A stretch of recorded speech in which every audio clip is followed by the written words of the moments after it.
ரஞ்சித் கூட பயங்கரமா ஒரு வாய்ஸ் கொடுத்திருந்தாரு. ஏன் மிக மிக அவசரம் படத்துக்கு விருது கொடுக்கல? போலீசார் பெண் போலீசார் படக்கூடிய அவஸ்தைகளை பதிவு உண்மைதான் சார். நான் திரும்பவும் சொல்றேன் சார். சுரேஷ் காமாட்சி என்கிற ஒரு தயாரிப்பாளர் இயக்குனரா மாறின படம்.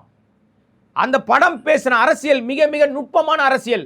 இன்னைக்கு அதன் பிறகுதான் நீங்க மொபைல் டாய்லெட்டை உருவாக்குனீங்க. மொபைல் டாய்லெட் என்பது அந்த பந்தோபஸ்தில் இருக்கிற பெண்களுக்கான இழைக்கப்படுகிற அநீதியாக பார்க்கப்பட்ட காலம். அப்பெல்லாம் கிடையாது. அது இந்த படம் வந்த பிறகுதான் அந்த டாய்லெட்டோட வசதியை வந்துச்சு. அப்படி மக்களுக்கு நன்மை பயக்கிற பெண்களை பாதுகாத்த படத்துக்கு ஏன் விருது கொடுக்கல? உங்க கண்ணுக்கு தெரியலையா? அப்ப சுரேஷ் காமாட்சி திமுகவை எதிர்க்கிறார் என்பதாலோ அல்லது ஆட்சியாளருக்கு எதிராக பேசுறார் என்பதாலோ அவர் படத்தை புறக்கணிச்சிங்களா?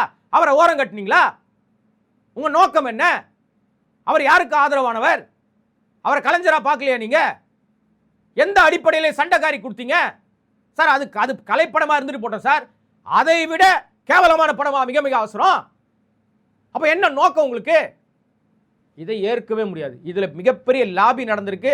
இது ஏற்க முடியாத, ஒத்துக்க முடியாத விஷயம். இது திமுக அரசாங்கத்தினுடைய ரொம்ப ஒரு மாதிரியான எனக்கு சார், தப்பு யார் பண்ணாலும் தப்புன்னு சொல்றாள். நான் எல்லாரும் என்ன சொல்லுவாங்கன்னா, ஏதோ நான் அவருக்கு ஆதரவா பேசிக்கிட்டு இருக்கேன்னு. இன்னைக்கு நான் என்ன சொல்லிட்டு இருக்கேன்? தப்புன்னு சொல்றேன். இதுதான் சார்.